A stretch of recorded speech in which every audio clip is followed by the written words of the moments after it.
Welcome to EJB Talks, Rutgers Blaustein School experts in policy, planning, and health, where we talk with our faculty and staff experts, as well as students, about how the fields of public policy, urban planning, public health, health administration, and public and urban informatics affect your lives.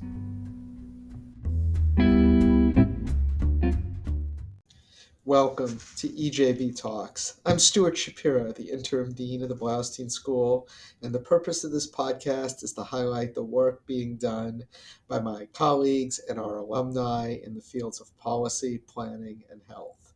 We are spending this, our 8th season, speaking with the new faculty at the Blaustein School. We've hired 10 in the past year in a wide array of fields, and if you've been listening, you know the fascinating and diverse work they're doing. Today, we're talking to one of our new professors in the public health arena, Professor Yenting Chen. Welcome to the podcast, Yenting. Thank you for having me, Dean Shapiro.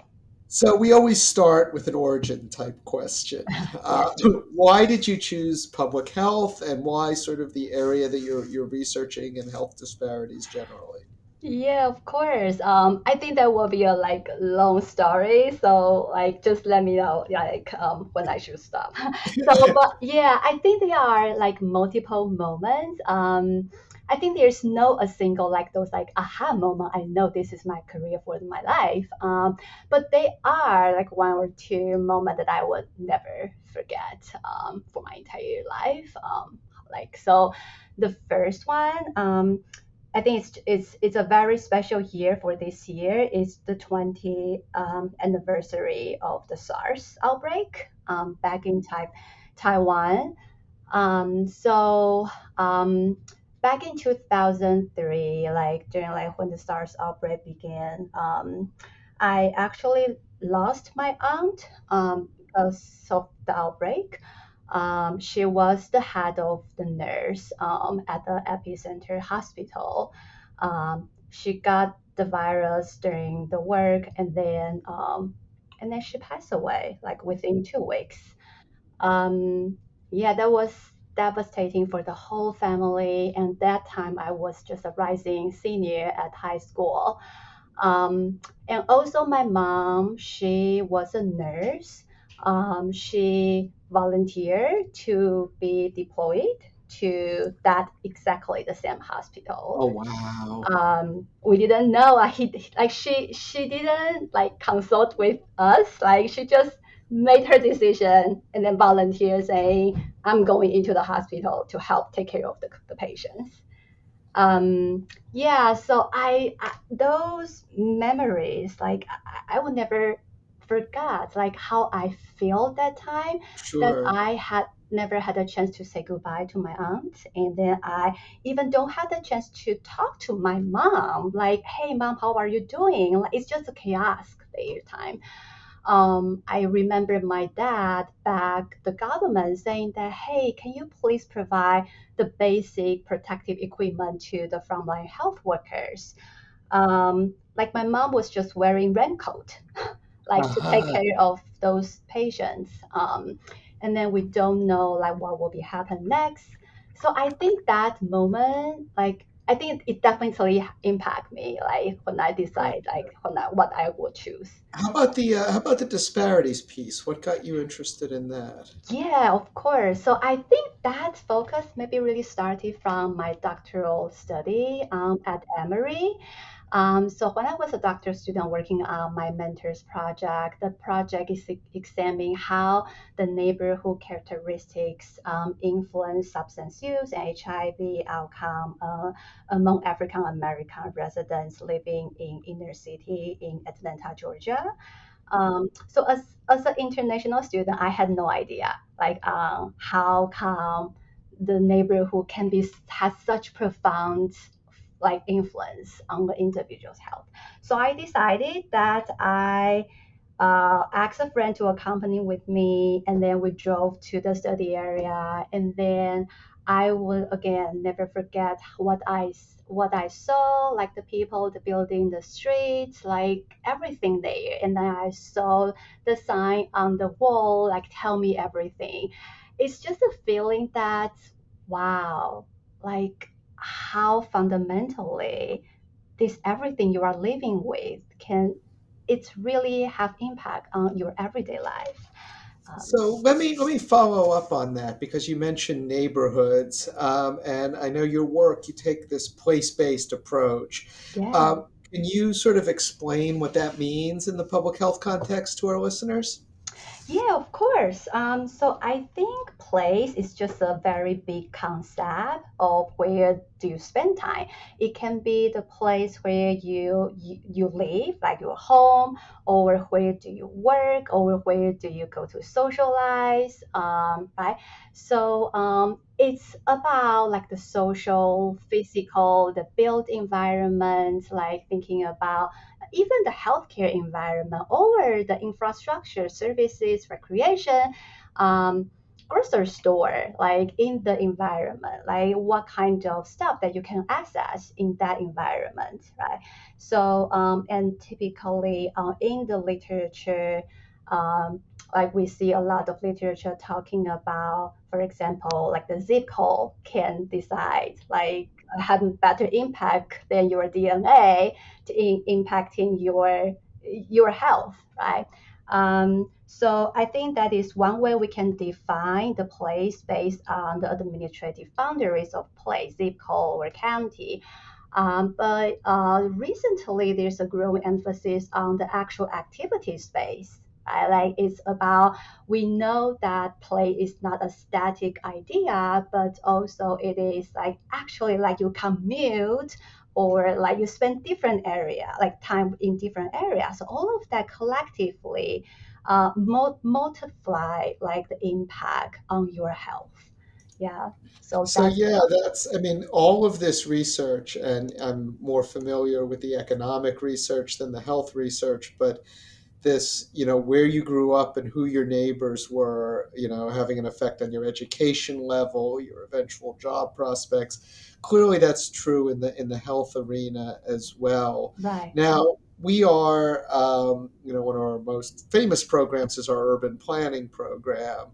Have you, thought about how your work connects to the things that urban planners are thinking about? Yeah, I'm glad you asked that because I think this is something that in public health field that we rarely talk about. And and I think I'm so fortunate to be in part of Blaustein community that I got the chance to see like the planning people and then their work. And then last semester I taught urban health. And then when I prepare the course material, when we talk about built environments, I really think there's a missing piece there in public health field that we like our conversation has been restricted to yeah, we are collecting data, we provide evidence, and then we think about the community like participatory research, but we miss planner here, right? So thinking about how like the workability issue, right? The street connectivity in terms of how you can get as easy access to public transportation, or do you have like why kids doesn't like why children don't walk to school because like the infrastructure doesn't support it, there's no sidewalk there. And then or thinking about like access to healthcare, um, and so all of that are related to planning. That's like how you design a city to be a healthy and sustainable place to live in. So I really think this is something that has been missing in public health, and I think this is something that like as a faculty here at Blaustein that we can work on together.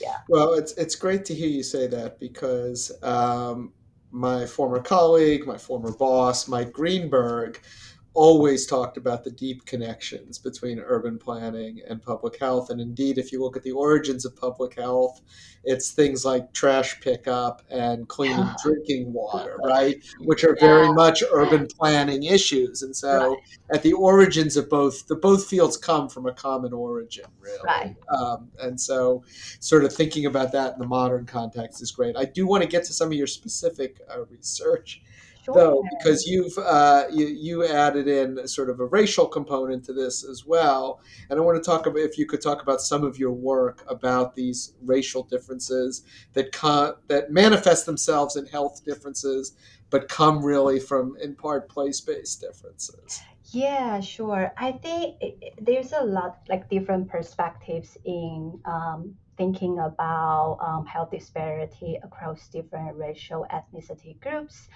I'm focusing a lot on HIV related outcome, especially among young Black men who have sex with men and Black transgender women. I think that's when and I just finishing a class talking about this.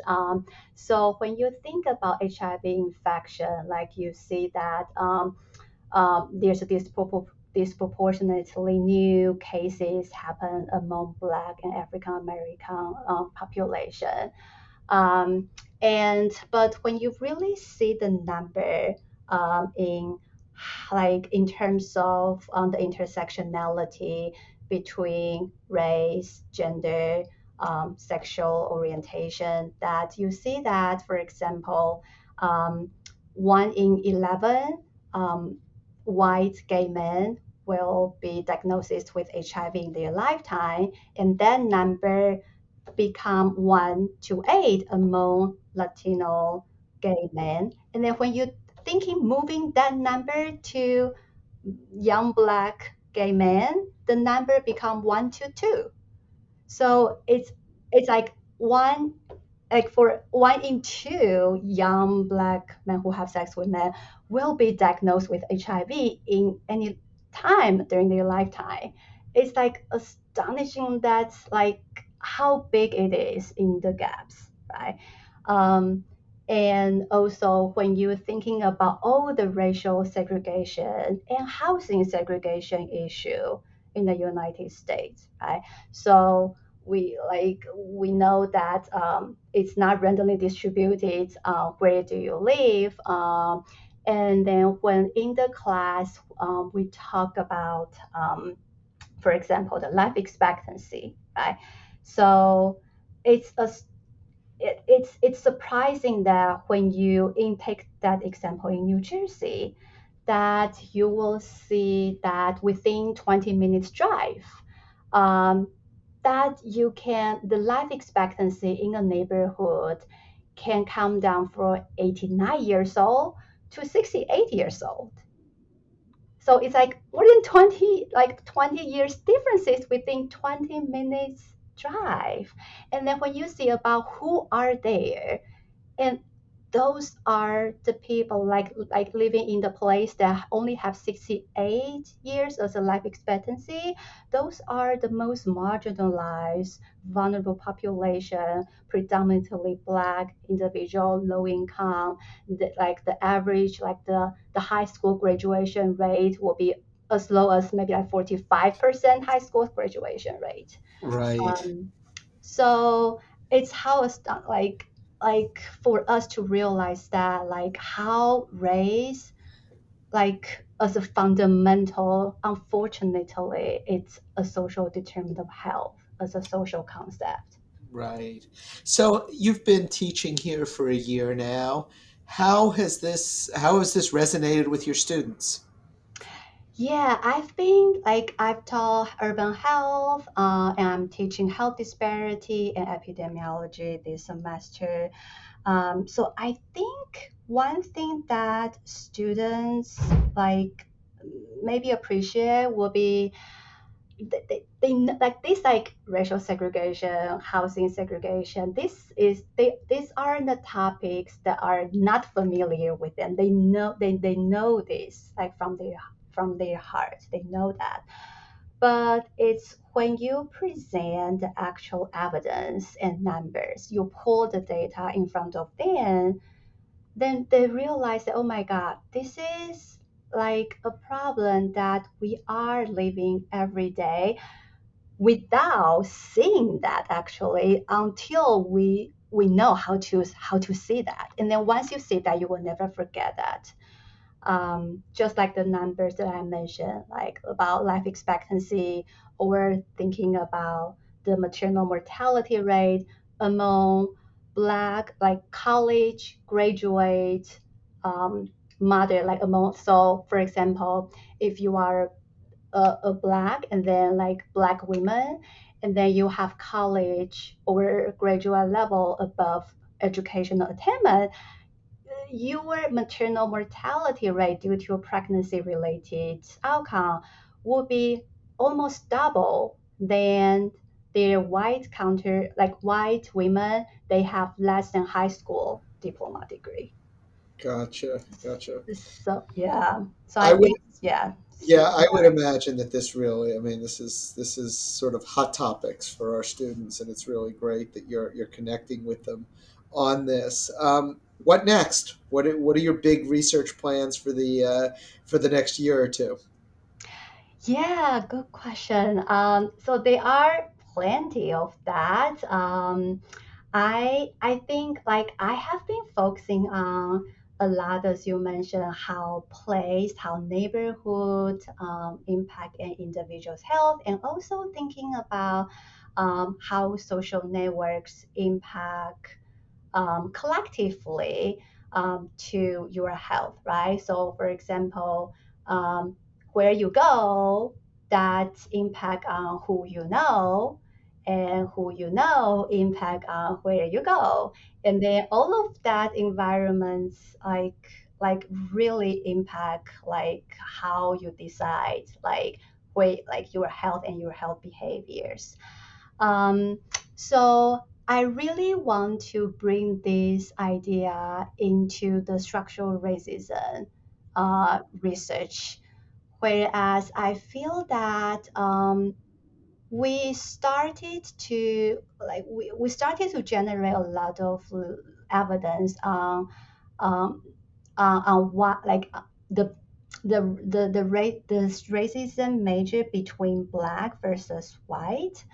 However, like based on the 2020 census, like you know that the American society has been more diverse than ever.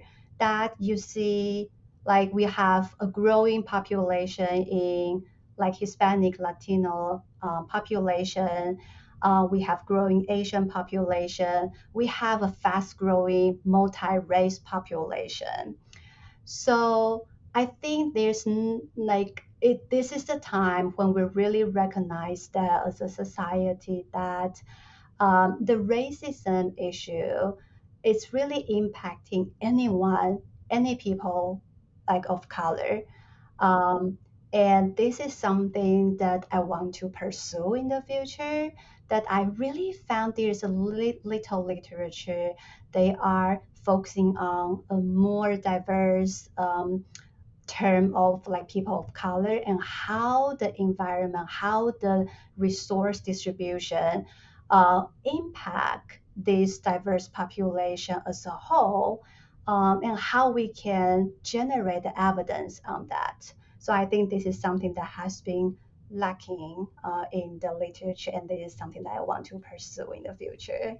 Well, we will have to have you back on the podcast when you do that work, because Oh, I think it'll be fascinating.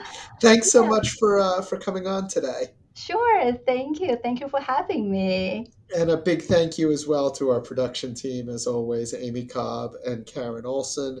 We will see you next week with another talk from another expert at the Blaustein School. Until then, stay safe.